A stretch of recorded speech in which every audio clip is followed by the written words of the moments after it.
Matías Chmel, Senior Sales Director LATAM en Bright Data, cuenta con más de 12 años de experiencia liderando empresas de alta tecnología con enfoque Big Data y soluciones avanzadas en hardware y software para diversos mercados. Su plática se titula No te quedes atrás, descubre la mina de oro de los datos e inteligencia artificial. Matías, bienvenido. Hola, qué bueno nuevamente estar acá en México, mi México querido.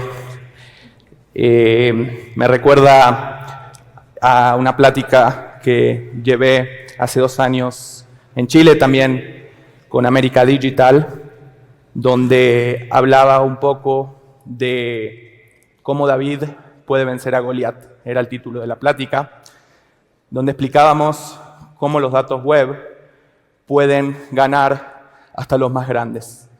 Esta es la versión 2.0 de la plática, donde vamos a complementar un poco juntos de lo que son los datos web y cómo se pueden implementar los modelos de AI para un entrenamiento oportuno y bueno.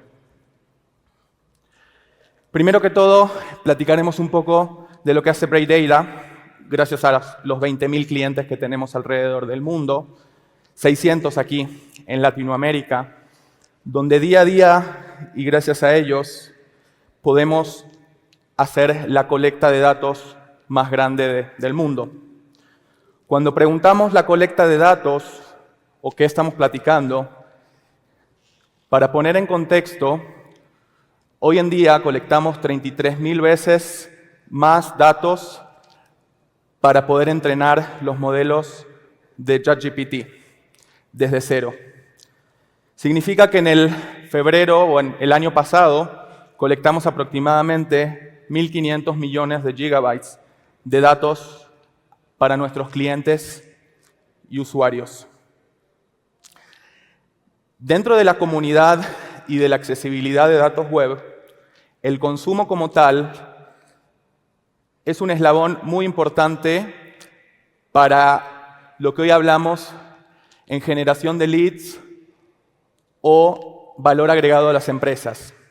Un estudio que llevamos a través de 500 profesionales de TI, en 2023 llegamos a la conclusión que prácticamente 99% de las empresas requieren datos web o se apoyan de algún modo para la toma de decisiones. El 97% utilizan varias fuentes, no solo datos web, datos internos, APIs y demás, donde el 90% de ellos año con año incrementan y van implementando diferentes modelos para poder acrecentar ese tipo de consumo. Y como pueden ver abajo, las principales fuentes de interés alrededor mundial, estamos hablando prácticamente del 58%, es todo lo que es relacionado a las redes sociales. Motores de búsqueda con un 56%, y todos los usos y el uso principal de los sitios web de competencia, donde los modelos se utilizan primordialmente para la supervisión de la competencia, entender lo que hace tu competencia, ver el monitoramiento de precios, promociones, investigar los desarrollos y demás. Y todo eso después se ingesta a través de modelos de AI para una mejor toma de decisiones. Hoy en día, los datos web crecen de manera exponencial. Gracias a ello, como podrán ver en el gráfico, en el 2020, la pospandemia o el llegado de la pandemia fuera de China, el crecimiento se fue casi duplicando de manera exponencial, donde el 2024 tiene una expectativa de casi 147 zettabytes que van a ser adicionados nuevamente al Internet. Para poner en contexto, un zettabyte es un número seguido de 21 ceros. Entonces estamos hablando de un mundo de información donde la mayor parte de ella es pública. Esto, gracias a ello, ayuda a los modelos de AI a entrenarse ellos mismos. O como yo digo, garbage in, garbage out. Importante la confiabilidad y la fiabilidad de la estructuración de datos.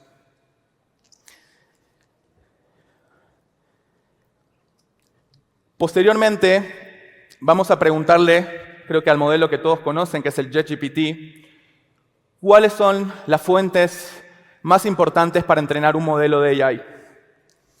La respuesta fueron algunas de las siguientes. Kaggle, por ejemplo, es una de las plataformas que ofrecen gran variedad de conjuntos de datos para analítica. Machine Learning repositorios. Google, por supuesto, con lo que tiene Data Search. LinkedIn es uno de los fuentes de datos más importantes cuando quieren entrenar unos tipos de modelos.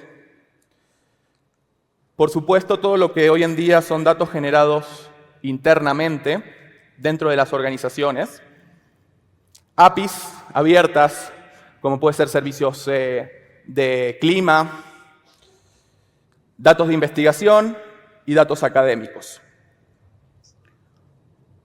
Cuando nosotros queremos considerar el entrenamiento de modelos AI, hay que tomar ciertas consideraciones que posteriormente se las vamos a presentar y les voy a mostrar un poco cómo es el mecanismo apropiado para poder crear una ingesta de datos apropiada y poder tener un modelo exitoso.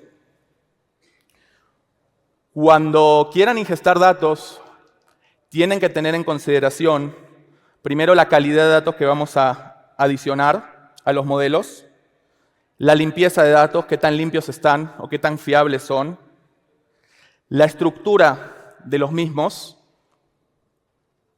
y algo muy importante es la gobernanza o lo que llamamos ética y legalidad de datos. Cuando queremos hablar de la protección de datos, no se me pasó, bien. Cuando queremos hablar de la legalidad de datos, como es el GDPR, que es la legalidad de datos europea, o el CCPA de Estados Unidos, creo que aquí en México se llama la ley del consumidor o algo similar, se tienen que tener en consideraciones para no tener problemas a futuro, por supuesto. Los datos personalizados pueden tomarse y ser anónimos, pasarlos anónimos, o por supuesto tener el consentimiento de la persona que van a realizar la extracción, y siempre transparencia. Otro eslabón importante es la seguridad de almacenamiento al momento de querer tener esos datos y tratarlos. La validación, el testeo y la documentación que posteriormente les voy a mostrar. Cuando queremos hablar un poco de los procesos o de los modelos de ingesta de datos, tenemos varias fases de consideración que vamos a llevar a continuación. La primera es la elección. ¿Qué datos voy a querer ingerir? Pueden ser fuentes diversas, como hablamos, internas, externas, web. Sobre ello voy a crear un esquema de recopilación, donde datos estructurados van a tener que ser pasados de alguna manera, o semiestructurados, tener que pasar de una manera a estructurarlos, para que con ello los modelos la puedan ingerir. El tercer punto que platicamos es la parte del control, que son cuestiones de privacidad, derechos de autor, legalidad y, por supuesto, todo lo que se va a ir ingiriendo. ¿Qué es lo que va a pasar? Son los datos éticos. ¿Qué es lo que se va a quedar atrás? Son los datos que no vamos a poder utilizar para después la ingesta. Procesamiento de lotes y el escalamiento, una vez que queremos llevar esos datos a grandes escalas, para poder tener muchos datos estructurados de manera fiable y validados con coherencia y precisión. Posteriormente, después de platicarles un poquito sobre la punta del pincel de cómo se generan los modelos, les voy a poner dos casos de uso de clientes que tenemos aquí en Latinoamérica, que utilizan estos datos o algunas ideas que les puedo llegar a dar para tener un mejor entendimiento del cliente final. Aquí en Latinoamérica, gracias al COVID, Latinoamérica fue uno de los principales transformaciones de consumo que pasó a consumo a través del Internet, lo que estamos hablando hoy en día de los marketplaces. La gente empezó a facilitarse, a ir, en vez de ir a un supermercado, consumir por ahí datos, bienes directamente de los marketplaces, sobre todo en ciudades grandes. También empezaron a consumir para compra de vehículos, inclusive para bienes raíces. Esto nos llevó, gracias a un convenio con una empresa que tenemos, que tiene presencia en 18 países en Latinoamérica, uno de los marketplaces más grandes aquí. Llevar a través del scrapeo o a través del consumo de datos, hoy en día tienen 31 millones de registros inmobiliarios en muchas ciudades de la región. ¿Qué hacen con esos registros? ¿Para qué los utilizan? Primero que todo, el monitoreamiento constante de la oferta y la demanda del mercado. Gracias a ello tienen un entendimiento que en algunas ciudades de Latinoamérica saben que la rotación de bienes raíces, por ejemplo, en renta se demoran aproximadamente 2 meses. Cuando quieren realizar una compra-venta, tienen un periodo estimado de 8 meses. Eso lo llamamos el análisis de rotación. Análisis de sentimiento, cuando la persona quiere comprar un inmueble, qué es su expectativa o qué es lo que quiere ver para poder llevar el siguiente paso. Y a través de ello, ayudan a potenciar y predecir cuáles van a ser las tendencias futuras del mercado. Pasándonos un poco a otro caso de uso del sector financiero, voy a platicar sobre una empresa también en Latinoamérica que realiza inversiones alternativas. ¿Qué significa con ello? Utilizan datos web para predecir cuáles son las empresas buenas o futuras que van a tener un crecimiento y poder realizar inversiones futuras a ellas. Perdón, vamos para atrás. Por ejemplo, cuando quieren realizar en comercios electrónicos, utilizan plataformas como Walmart, Amazon Shopping, eBay, Zillow, donde datos precisos, reseñas, utilizan las participaciones del mercado. En redes sociales, donde todos conocemos, utilizan Facebook, Instagram. Dentro de datos de cadenas de suministro, realizan seguimiento a aerolíneas aéreas, donde ven en tiempo real cuántos vuelos fueron cancelados, el rendimiento de los mismos, seguimiento de paquetería de UPS, y la lista es vasta.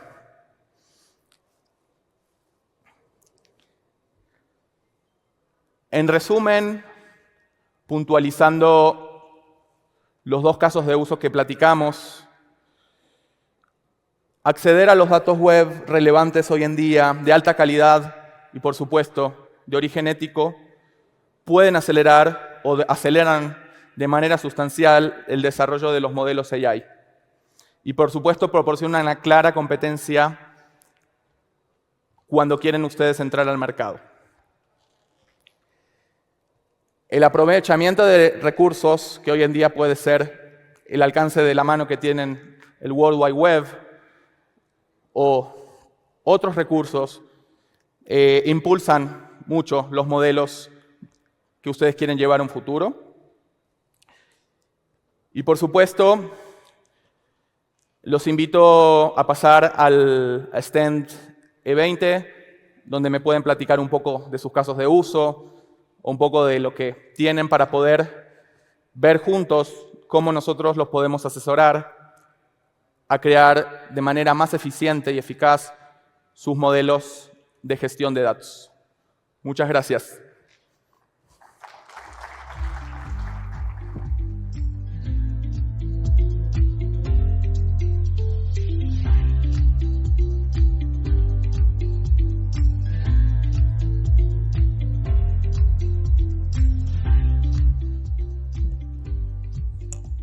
Bien, pasamos a la sesión de preguntas y respuestas. ¿Alguien tiene preguntas para Matías?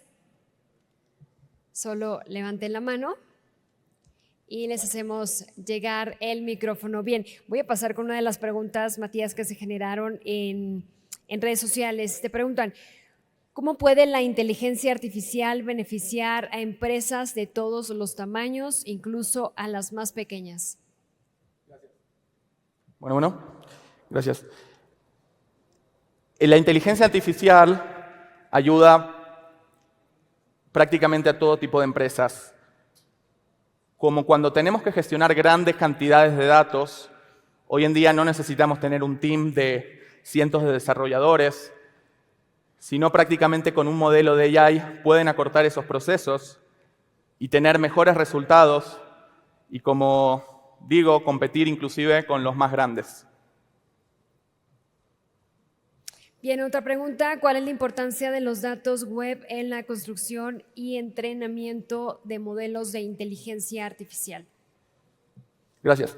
Creo que los datos web son una de las fuentes más importantes de ingesta de datos para la creación de modelos.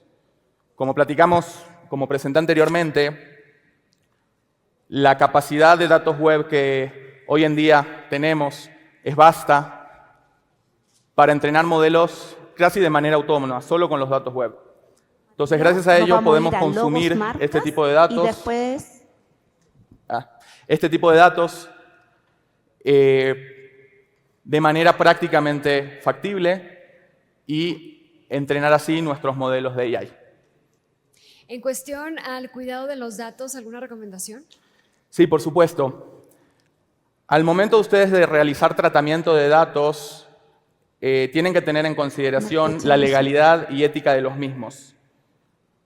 Una de los eslabones puede ser asociarse con un partner donde ya tenga los certificados de consumo o tener en consideración todo lo que hoy en día las leyes internacionales aplican para tener, por supuesto, o no tener en futuro problemas de legalidad en sus entrenamientos de modelos.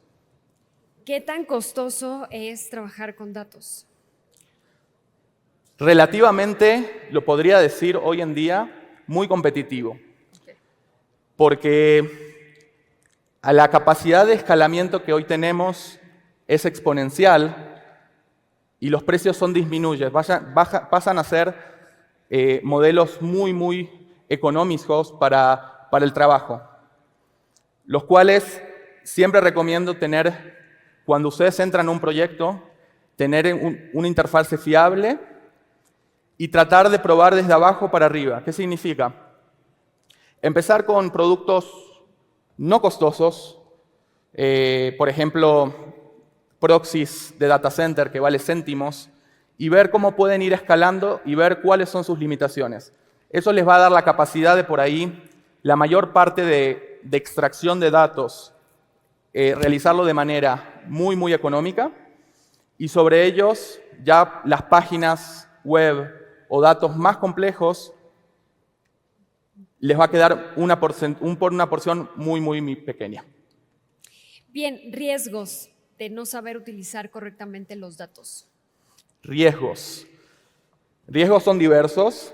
Creo que, como platicamos un poco, aparte de la ética, legalidad, seguridad, cómo van a almacenar los datos. Hoy en día, bueno, hay muchas clouds muy seguras, como es el AWS, Snowflake y demás.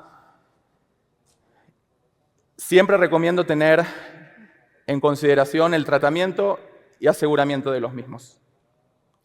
Bien, están muy participativos aquí en redes sociales. Si alguien tiene una pregunta de este lado, levanta la mano y acercamos el micrófono. Aquí en redes sociales te preguntan que para las pequeñas y medianas empresas, ¿cómo pueden empezar a utilizar los datos cuando cuentan con un presupuesto reducido?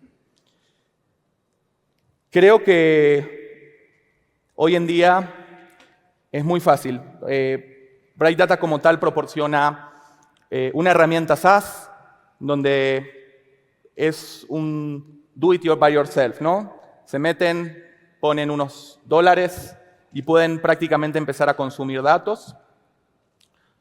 Gracias, también los podemos invitar después a nuestro boot y darles créditos en la utilización de la herramienta. Y creo que es prueba nada más. Pongan, vengan, entren y con facilidad podemos ayudarlos a accesar esos datos. No necesitan presupuestos muy altos. Oye, Matías, en la edición pasada de América Digital, en un panel mencionábamos que los datos actualmente ya podrían tener, digamos, el valor del petróleo en su momento. Aquí te preguntan cuál es o qué marca esta diferencia en cuestión competitividad entre las empresas que usan datos y las que no. Bueno, creo que del petróleo hoy en día los datos pasaron a ser el agua o la minería de agua, que en un futuro van a ser primordiales para la toma de decisiones. Entonces, como digo, no se queden atrás, utilicen datos, utilicen mecanismos de extracción de datos, entiendan a su cliente, entiendan cómo pueden ser mejores en un mercado tan competitivo. Nada más. Oye, ¿y en qué sectores utilizan mayormente en ese momento los datos y en cuáles se requeriría un mayor uso? Hablando como Bright Data, dentro de los 20.000 clientes que hoy tenemos, el 40% de las plataformas de e-commerce, o el 40%, mejor dicho, de nuestros clientes, son plataformas e-commerce o marketplaces. Después, posteriormente la mayor parte de ellos realizan monitoramiento de precios, seguimiento de inventarios, entendimiento del cliente. Después, el segundo eslabón son todas las empresas financieras, fintechs, que utilizan los datos justamente para implementar modelos, entendimiento de clientes, seguimiento de quejas. El tercer eslabón de clientes es todo lo relacionado con servicios, que podemos hablar de travel, empresas de hotelería, que son empresas que trabajan, o empresas aeroportuarias, donde ellos tienen precios dinámicos y tienen que tener todo el tiempo los precios de manera constante. Estamos hablando de minutos para la toma de decisión. Y después vienen todo lo que son hoy en día los software as a service y clientes diversos. Bien, aquí también te están preguntando qué opinas sobre este escenario a futuro de los datos y la inteligencia artificial. Yo creo que van a ir de la mano. Como hablábamos, los modelos de inteligencia artificial se van mejorando día a día. De hecho, van a cambiar la manera que hoy en día vamos a trabajar. Como para poner un ejemplo, hoy en día yo, sin consultar a la inteligencia artificial, no escribo un correo o no mando una nota sin anteriormente consultar a ver qué le parece o a ver cómo puedo mejorar mi método de expresión. Y esto va a ser un mecanismo, creo que ya estamos viendo la transformación de cómo vamos a trabajar o interactuar a futuro. Oye, como esta película, cuando la veíamos hace muchísimo tiempo, ¿era Volver al Futuro? Sí, ¿no? Me encanta, sí. Pues así ya es. Creo que lo rebasamos. Exactamente. ¿Cómo te ves? Bueno, esa es una pregunta que le hice a una de nuestras panelistas. ¿Cómo te ves? ¿Cómo ves a la industria de la tecnología, innovación, inteligencia artificial y tu expertise, los datos, en unos 10 años? ¿De qué estaremos platicando en 10 años aquí en América Digital sobre este tema? Yo creo que pues ya estamos 10 años adelante. ¿Verdad? De hecho, como verán, de donde vengo, prácticamente todo está correlacionado con la tecnología y la inteligencia. Y esto lo estamos viendo día a día. Estamos entendiendo de cómo el futuro está aquí y cómo tenemos que acoplarnos a ellos para no quedarnos atrás. América Digital, no sé si saben, pero es un evento que nació en Chile. y la pasada edición la realizaron allá, estuve también acompañándolos. Y me di cuenta que Santiago es una de las ciudades que más innovación han implementado en los últimos años. Correcto. Ha adoptado muchísimo la tecnología en todos los sectores. En México, pues no nos queremos quedar atrás, queremos también ser un país innovador. Creo que la Ciudad de México lleva un avance considerable. Por tu expertise, ¿qué país o qué regiones en el mundo consideras que están marcando tendencia? Para marcarlos en mi área de expertise, que es Latinoamérica, podría decir, como tú comentaste, Chile es uno de los países que más transformación digital llevan. De hecho, solo con poner en contexto, es la ciudad de Latinoamérica con el internet más rápido de toda la región, y eso conlleva mucho todos los aplicativos y todo lo que llevan atrás. Brasil, un gran mercado, por ahí separado del habla hispana, es un mercado muy abierto a todo lo que son modelos de AI, muchas startups, subsidios gubernamentales que ayudan puntualmente a Brasil a tener incubadoras inmensas para todo lo que son nuevas tecnologías. De hecho, tengo una plática la próxima semana en una incubadora del Banco Itaú, donde van a participar 400 empresas de la misma incubadora. Vamos a platicar también un poco de datos y demás. Y creo que México es un gran mercado que tiene muchas posibilidades. Primero por la cercanía al consumidor más grande del mundo, que es Estados Unidos. Después la calidad de la gente, la capacitación de la gente, que es gente capacitada. Pero creo que todavía hay algún camino por recorrer para acortar esa brecha que hoy en día México como tal lleva con los otros países. Oye, Estonia, de hecho, en el seminario internacional de esta edición, con el espacio en el que abrimos esta mañana, venía una representante de Estonia y platicaba justamente que es uno de los países que ha implementado mucha innovación y tecnología en los últimos años, sobre todo en el sector en gobierno. En gobierno. Y te pregunto, ¿cuál consideras que o por qué se da este éxito en estas naciones? ¿Tiene mucho que ver esta colaboración entre empresas, gobierno? Sí. ¿Cuál es esa mezcla clave? Desde mi lugar de origen, que es Israel, les puedo dar el ejemplo. En los años 90 hubo un cambio un mindset, un cambio de idiosincrasia, donde el gobierno quiso estar mucho más involucrado para el crecimiento tecnológico del país. El país es un país, no tiene recursos naturales, chiquito, prácticamente una isla.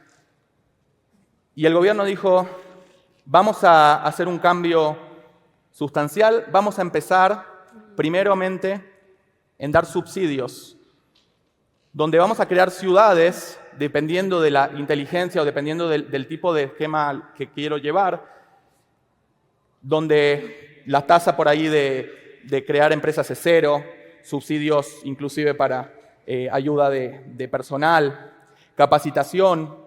Un ejemplo que me gusta mucho, una de las ciudades en el norte de Israel, que es dicen startup de food tech, donde ahí están localizadas prácticamente como 200 empresas de food tech que están transformando la comida que en un futuro muy cercano vamos a consumir, que ya no va a ser carne, sino va a ser carne impresa en modelos de 3D. O bueno, lo que hoy en día es también Tel Aviv y demás, que albergan alrededor de 6.000 empresas de startups en diferentes cursos. Oye, justamente hablas de Israel. En 3 ocasiones por cuestiones de trabajo estuve allá y me quedé con una frase que mencionaban bastante en Israel. Dice, el invento se crea de la necesidad. Y ahorita mencionas a los jóvenes y en Israel es increíble, pero la mayoría de los jóvenes son emprendedores y cada uno tiene en mente o ya en marcha un proyecto de startup, ¿no? Sí, creo que uno de los que dicen es no tener miedo al fracaso. Exacto. Prueba, cae, te vas a levantar y vuelves a probar. Sin miedo al fracaso pueden sustanciar y gracias a ello todas las compañías y la parte dinámica que se realizan a través de ellas lograron crear un ecosistema bastante bueno y eso después ofrecerlo, por supuesto, al mundo, ¿no? Oye, ahorita mencionamos a los jóvenes que son emprendedores, que van de la mano con la tecnología y todos esos proyectos de innovación, pero ¿qué pasa con las generaciones un poquito más grandes? ¿Cómo las estaban integrando al sector tecnológico? Es un reto, sobre todo te puedo decir en la banca. Yo me incluyo en este sector. Es un reto, sobre todo en la banca, Okay. porque bueno, hoy en día, por ejemplo, en la banca ya prácticamente, te puedo poner ejemplos, no hay sucursales, todo digital. No, Claro. no llegas a una sucursal, hoy no puedes depositar dinero porque ya el dinero va a dejar de existir. O sea, es todo digital. Pero creo que, como yo siempre digo, mi hijo utiliza mejor las tablets o la tecnología que yo. Entonces, va a ser un crecimiento y un crecimiento constante y un cambio a futuro. Yo crecí sin computadora tuve acceso a ella a los 12 años. Mi hijo a los 5 o 6 ya maneja mejor la tablet que uno mismo. Entonces, creo que es un reto también llevar a la gente de tercera edad a estas tecnologías. Pero si vemos en 2 o 3 generaciones a futuro, este modelo se va a equiparar y se va a cortar mucho. Oye, esto también que mencionas es interesante porque, bueno, ya hablamos de los jóvenes, ya hablamos de la gente un poco mayor de edad. Ahora, los niños, ahorita se requieren personas con ciertos perfiles, ciertas habilidades, justo por estos cambios en cuestión tecnología, empresas, puestos, demás. Ahorita los niños están súper pila en tecnología. Sí, claro. Sí. Se estarán abriendo oportunamente tal vez, digamos, clases o preparando a la gente pues para estos nuevos puestos. Desde niños se tendría que preparar, ¿no? Mira, por ejemplo, mi hijo tiene 6 años y ya está en cursos de creación de bloques de Roblox. Por ejemplo, con 6 años ya crea modelos de manera intuitiva y jugando de juegos. Entonces, creo que desde muy chiquitos vamos a tener que ir enseñándoles y estar abiertos a los cambios para que en un futuro les sea mucho más fácil adecuarse a los nuevos mercados. Hoy también creo que entre las instituciones educativas podría empezar también esta competencia entre quién prepararía mejor a los estudiantes para los puestos que se están creando y las nuevas necesidades, ¿no? Por supuesto, exactamente. Exactamente, las universidades son, creo que, bueno, los estudios desde chiquito son, creo que, un punto muy importante para los próximos innovadores, como yo le digo, ¿no?